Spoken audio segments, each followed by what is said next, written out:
पाटील. मंत्री महोदयांनी जे यात सांगितलेलं आहे की एक जिल्हा एक खेळ आणि एक संघटना, हे खरं होणं आवश्यक आहे.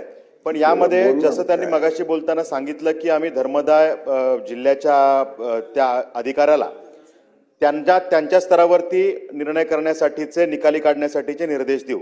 तर माझी विनंती यात अशी आहे की ज्या जिल्ह्याच्या संघटना आहेत त्या थोड्याशा राजकीय हस्तक्षेपांनी तयार झालेल्या आहेत आणि त्यामुळे खेळाकडे कमी लक्ष आणि फक्त आपलं त्यात अस्तित्व असलं पाहिजे यासाठी अनेक संघटना तयार झालेल्या आहेत. त्यामुळे परफॉर्मन्स बेस त्यात काही निर्णय करण्याची गरज आहे आणि त्यामुळे त्या गाईडलाईन या स्टेटकडनं गेल्या तर त्याच्यामध्ये काही निर्णय होऊ शकतील. त्यामुळे त्यांच्यावर खाली न सोडता राज्याकडून ह्यात गाईडलाईन जाणं गरजेचं आहे. ते आपण करणार का?